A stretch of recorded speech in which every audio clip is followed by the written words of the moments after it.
Bonsoir, bonsoir et bienvenue sur notre chaîne de la justice de Dieu en Jésus-Christ. Bah écoute, j'espère que tu vas bien. Bah moi ça va par la grâce de Dieu. J'espère que tu me vois bien, tu me vois mieux. Bah alors j'attends que tu te connectes aussi déjà. Oui, bonsoir. On attend les autres un petit peu. Nous avons commencé avec 5 minutes de retard. Donc bah voilà, on attend un petit peu les autres, que les autres se connectent. Coucou, tu me vois bien? Je pense que j'ai un petit problème de luminosité, mais bon, voilà, on va faire avec. Et j'espère qu'au niveau du son, ça va bien. Donc voilà, aujourd'hui, je veux parler d'un message, encore une fois, qui parle du cœur de notre Père. Je veux parler, t'exprimer, te démontrer encore ton identité. Euh, pour connaître ton identité, au fait, il faudrait déjà que tu saches à qui tu appartiens. Donc déjà, il faudrait que tu saches au fait le cœur de ton père et c'est important. Si tu ne sais pas qui est ton père, si tu ne sais pas que ton père est bon, bah, je pense qu'au niveau de ce domaine-là, il y aura un problème. On parle de crise identitaire. Donc voilà, donc aujourd'hui, je vais reparler du message que j'avais prêché le mardi dernier. Voilà, donc bonsoir ma chérie, le message que j'avais prêché le mardi dernier. Tout simplement parce qu'il y a beaucoup de personnes qui ont eu du mal à comprendre, à écouter à cause du problème de son. Donc là, donc du coup, bah, aujourd'hui, je vais recommencer le message. Il faudrait savoir que bah, ça nous fera toujours du bien de pouvoir entendre, écouter encore une deuxième fois ce que le Saint-Esprit veut nous enseigner. On va parler de la vie de David. Oui, j'ai intitulé mon message La vie de David. Pourquoi? Parce que lorsque tu regardes l'histoire de David, il faudra savoir que pendant plusieurs moments, plusieurs fois, on nous a toujours parlé d'un David super-héros. Alors, on nous a toujours démontré David, présenté David comme celui qui a combattu Goliath. C'est-à-dire que David a été dépeint comme celui qui, lorsque il veillait sur ses brebis et qu'il y avait un ours ou un lion qui essayait de s'attaquer à sa brebis, David partait tellement qu'il avait la foi en Jésus-Christ, il courait derrière le lion, il courait derrière l'ours pour arracher la brebis de la gueule de l'ours ou du lion. Donc, lorsqu'on regarde toutes ces histoires de qui est David, ce super-héros, cet homme fort, à un moment, bon, quand on regarde, on se dit, waouh, la barre, elle est haute, hein, est-ce que nous, on pourra être à la hauteur de David? Mais aujourd'hui, ce que le Saint-Esprit veut que je t'enseigne, ce que le Saint-Esprit veut que tu saches, le Saint-Esprit veut te dire que tu es fait de la même nature que David. C'est-à-dire quoi? C'est-à-dire que tu es composé de faiblesse comme de qualité. Et Dieu qui est bon, c'est-à-dire lorsqu'il avait appelé David, il faudra savoir qu'il avait déjà vu en David l'homme selon son cœur, alors que David n'avait encore commis aucune bonne action. Donc il avait déjà vu en David, au fait, quelqu'un qu'il allait choisir. C'est pour ça que Jésus a dit, c'est moi qui vous ai choisi. Donc, tu vas comprendre par là que le fait que Dieu te choisit, cela déjà te définit comme quelqu'un qui est élu. Cela te définit comme quelqu'un qui est le bien-aimé de Dieu. Parce que c'est Dieu qui t'a choisi. Quand je te dis ça, c'est pour que tu puisses bien comprendre. C'est-à-dire, lorsque Dieu dit que David, c'est l'homme selon mon cœur, ce ne sera pas par rapport aux actions de David. Parce que Dieu saura qu'à la fin de la vie de David, ça sera que vengeance, ça sera que meurtre, ça sera que adultère, ça sera que débauche. Mais Dieu n'a pas regardé à ça. Ça veut dire que lorsque Dieu a posé son regard sur toi, s'il a estimé que tu es pur, c'est que tu es pur.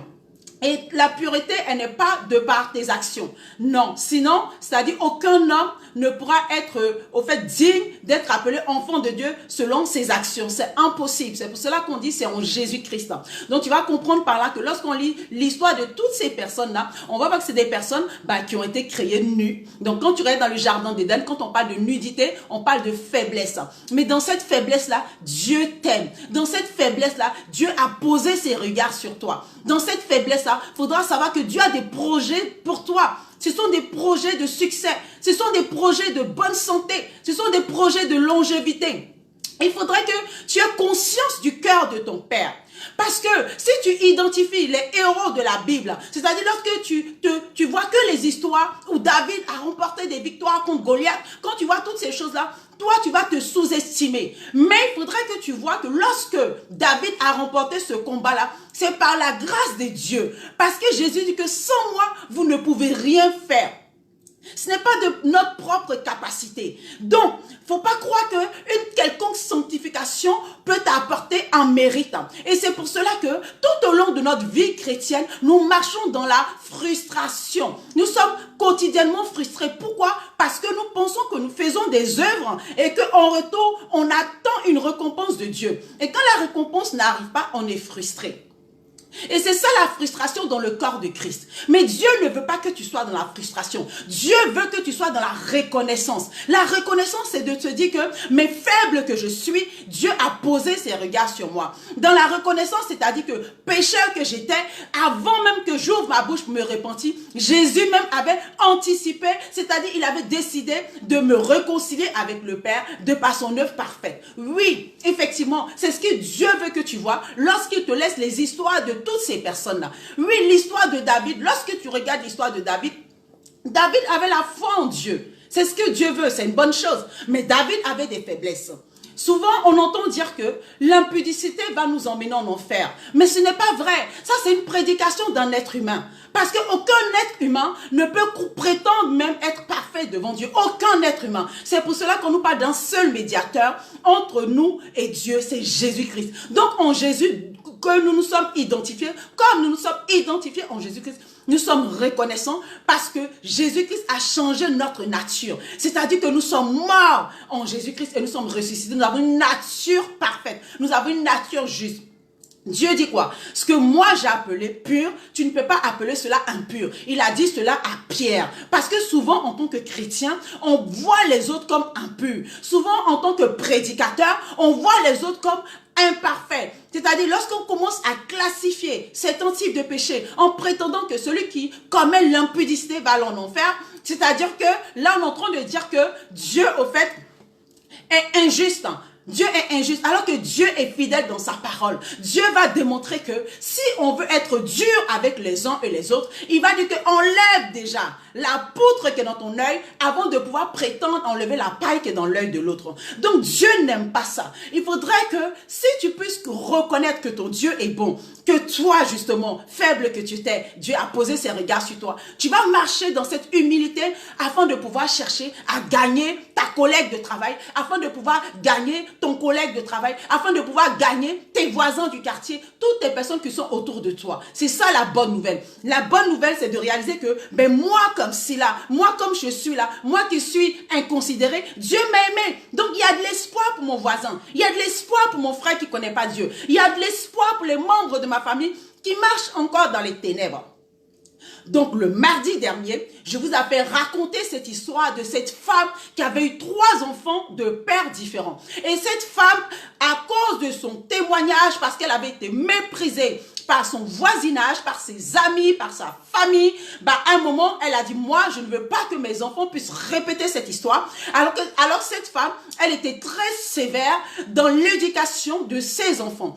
Et on va voir qu'à un moment, l'une de ses filles a pété un câble, c'est-à-dire qu'elle était désobéissante, elle était rebelle, elle en avait marre. Et par la suite, la mère qui ne voulait pas que l'enfant puisse reproduire les mêmes choses, la petite, la deuxième, a fini par tomber enceinte. Elle est tombée enceinte d'un homme qui ne voulait même pas reconnaître de cette grossesse-là. Et donc cet homme demandait un avortement et la mère aussi voulait un avortement par rapport au fait à sa réputation. Parce qu'elle voulait cacher cela. Elle ne voulait pas qu'on voit que sa fille chérie, cette femme qui était Dieu, pour dire moi mes enfants ils vont réussir et tout ça. Elle voulait pas ça. Donc elle voulait aussi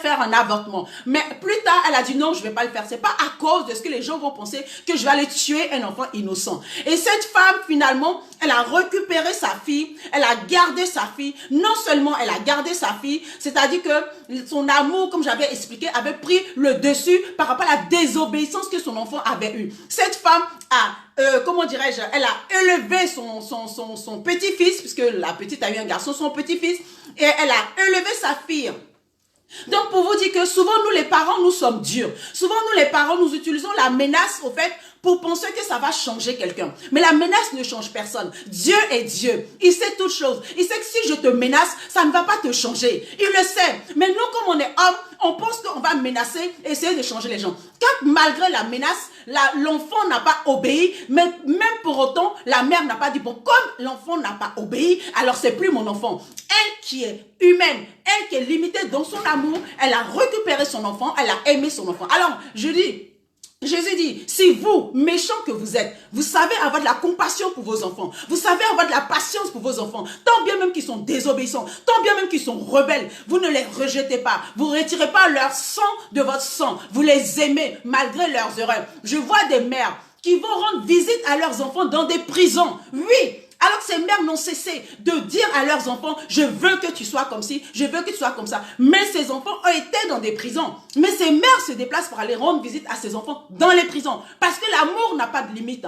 Mais nous, en tant qu'humains, en tant que limités, on pense que c'est lorsqu'on va utiliser la menace que cela va convertir les gens. Non, Jésus nous a dit, annonçons la bonne nouvelle. La bonne nouvelle, c'est d'avoir conscience de l'amour de Dieu à notre égard. Lorsque tu as conscience de l'amour de Dieu à ton égard, tu as envie de le transmettre autour de toi. Moi, si je suis consciente que Dieu est méchant, j'ai pas envie de partager un Dieu comme ça autour de moi. On ne cesse de le dire. Donc, il faudrait que tu sois conscient de l'amour de Dieu à l'égard de ta propre vie, afin que tu puisses aller en parler autour de toi. Oui, c'est une bonne nouvelle. C'est une bonne nouvelle parce que Dieu nous aime, parce que Dieu a des bons projets pour nous. Oui, il dit, je veux que tu sois prospère. C'est la volonté de Dieu. C'est la volonté de Dieu. C'est lui qui a tout créé, le ciel et la terre. Il voudra que tu marches dans la pauvreté. Non, ce n'est pas vrai. Dieu veut que tu sois prospère. Mais pour cela, il faudrait que tu sois réconcilié. C'est quoi la réconciliation? Réaliser que Dieu t'aime, qu'il est ton Père. Qu'il est ton Père. Alors, pourquoi je vous parle de David? Dieu avait déjà dit, David était l'homme selon mon cœur. Je vous l'ai dit, lorsqu'il a dit à Samuel d'aller choisir David. Mais vous allez voir que David avait refusé même de faire du mal à Samuel, à Saül plutôt. Et on disait, waouh, David, franchement, c'est un modèle. Franchement, il fait même pas du mal à ses ennemis, etc., parce qu'il était, voilà, il y avait pas mal d'occasions pour pouvoir faire du mal à Saül, mais David ne l'a pas fait. On peut voir cela comme un modèle, comme un exemple, alors que nous allons voir que David plusieurs fois a prié pour la destruction de ses ennemis, plusieurs fois a prié contre ses ennemis. Donc, souvent quand on fait des exploits, on pense que ça vient de nous. Souvent quand on a une petite attitude de sainteté ou je sais pas moi, de quelque chose de bon, voilà, ou même peut-être qu'on a fait une bonne offrande, une belle action, on pense que cela vient de nous, mais c'est parce qu'on a été poussé par l'Esprit de Dieu, c'est parce qu'on a eu la capacité qui vient de Dieu. Donc il faudrait qu'on puisse reconnaître que c'est parce que Dieu est bon, que nous sommes aussi bons en retour. Donc je vais vous parler de 1 Roi chapitre 2, voilà, c'est ce qu'on avait pris la dernière fois, 1 Roi chapitre 2, puisque c'est un résumé. Le mardi dernier, j'avais déjà prêché là-dessus. J'ai fait un petit résumé pour les personnes qui n'ont pas pu ou avoir eu l'occasion de pouvoir nous suivre. J'avais pris la référence de 1 Roi chapitre 2. Et j'avais dit dans 1 Roi chapitre 2 que je suis devant. Déjà, David avait donné 2 conseils à son fils Salomon. Il a dit à Salomon, à partir du verset 5, mais déjà je vais parler du verset 3. Il dit, respecte les commandements de l'Éternel, marche dans ses voies et garde ses prescriptions, ses commandements, ses règles et ses instructions, en te conformant à ce qui est écrit dans la loi de Moïse. Il dit, c'est ainsi que tu réussiras dans tout ce que tu auras entrepris. Ça, c'est le commandement que David a donné à Salomon avant de mourir. Deuxième chose, avant de mourir, il a dit, verset 5, tu sais ce que m'a fait Joab, le fils de Terouja, ce qu'il a fait à 2 chefs de l'armée d'Israël, à Abner, le fils de Ner, et à Amasa, le fils de Jété. Il les a tués.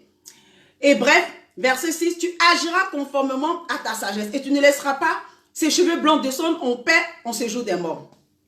Après, verset 8, voici, il y a près de toi Shimei, le fils de Guéra, là, le Benjamite, là, tu te rappelles de lui, le Benjamite de Bashrim. Oui, il a prononcé des violentes malédictions contre moi le jour où je me suis rendu à Manaïm.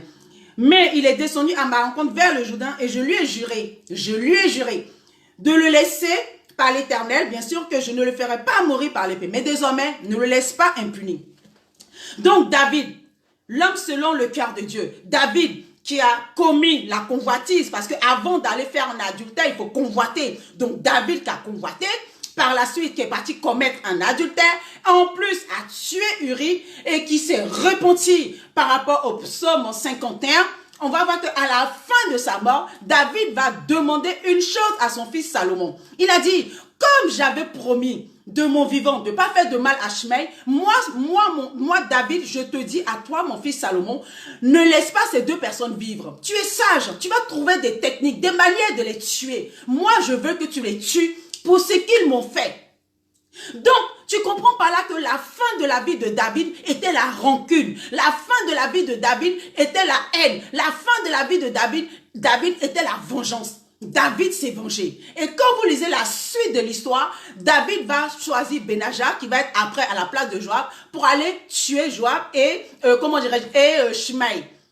Donc, ça veut dire quoi? Ça veut dire tout simplement que David s'est vengé. Ça veut dire que pendant toutes ces années, David avait gardé ça dans son cœur. C'est incroyable. Lorsque vous étudiez le lien qu'il y avait entre David et Joab, c'est-à-dire Joab, c'est le gars, franchement, il était le partenaire de David. Il s'est battu pour David. Il a aimé David. C'est-à-dire, c'est même en partie grâce à lui-même que David était sur le trône. Parce que faut voir qu'à un moment, David même a demandé à Joas d'aller tuer Uri. C'est David qui avait demandé à Joas. Donc, il savait entre les deux. Et vous savez, quand Uri est mort, à un moment, quand le messager est venu, David a dit au messager, tu dis à Joas qu'on s'en fout. Ce gars-là, il est mort, de toute façon, tout le monde meurt. Donc, ça, c'est pas un problème. Vous imaginez? C'est cruel. Tu tues la femme d'une personne et puis tu ne culpabilises même pas. Et tu te dis, ah bah c'est pas grave, de toute façon, un de mort, un de plus ou un de moins, c'est pas grave. Oui, David était comme ça. Pourquoi? Parce que humainement, on est méchant. Parce que humainement, on est mauvais. Et Dieu l'a dit, lorsque Noé est sorti de l'arche, il a dit que l'homme est mauvais depuis sa naissance. L'homme est mauvais. Il a dit que la justice de l'être humain est comme un vêtement souillé. Ne nous mentons pas à nous-mêmes. Ne mentons à personne. Ne nous croyons pas trop, arriver au point de regarder les autres comme impurs. Il y a une telle arrogance dans le corps de Christ qui fait que, en fait, on manque le but. C'est-à-dire, là où on doit partir, on n'y va pas. Le Seigneur dit, Jésus dit, allez, faites de toutes les nations des disciples. C'est-à-dire, annoncez la bonne nouvelle. La bonne nouvelle, c'est quoi? C'est trop beau pour être vrai. Tu vois, moi qui suis là, moi, Anna, Dieu m'a aimé alors que j'étais dans la débauche. Moi que tu vois là, Dieu m'a aimé alors que j'étais dans les murmures, j'étais dans la calomnie. Mais nous, aujourd'hui, on emmène la chicotte, on fait peur aux gens, on leur parle de l'enfer, on leur parle de la punition. C'est faux. C'est faux, parce que celui, souvent, vous allez voir, quand les pharisiens sont venus auprès de Jésus, qu'ils n'aimaient pas Jésus parce que Jésus était l'ami des pécheurs. Ils ont dit à Jésus que, bah oui, telle personne, la personne qui a commis l'adultère, ils ont commencé à faire sortir les lois. Et Jésus a dit que celui qui commet déjà la convoitise a déjà commis l'adultère. Vous savez, il y a beaucoup de personnes. Et quand Jésus disait ça, déjà un petit résumé, quand Jésus disait ça à l'époque de Jésus, toutes les femmes étaient en soutane. C'est-à-dire que quand la femme, elle était habillée de la tête aux pieds, il n'y avait rien de visible. Imaginez-vous en 2021, avec toutes les femmes qui sont pratiquement dénudées, avec les décolletés à rallonge, avec toutes leurs manières de s'habiller, avec toutes les femmes moulant et tout ça. Imaginez toute forme de convoitise qui est dans la tête des pasteurs, des prédicateurs, des hommes et tout ça. C'est pas parce qu'on ne voit pas qu'on va blesser les autres. Oui, parce que ce sont des péchés qui sont invisibles. C'est caché. La convoitise. Ils souffrent de ça. Ils convoitent. Et Jésus n'aimait pas ça. Il dit, toi, tu traites l'autre d'adultère. Mais toi, tu convoites. Toi, tu convoites. Pour toi, est pire. Mais moi, je ne suis pas venu juger ta convoitise. Je ne suis pas venu juger ça. Je suis venu pour aider les gens. Je suis venu pour les sauver. Je suis venu pour leur dire leur identité. Qu'ils ne sont plus dans ces choses-là, que moi je suis bon, que j'ai déjà porté toutes leurs maladies, j'ai déjà porté tous leurs péchés, et qu'il n'y a plus de péché maintenant, que désormais je les aime, je suis réconcilié avec eux, j'ai fait l'expiation, je les aime, faut pas qu'ils fuient, mais plutôt qu'ils se rapprochent de moi.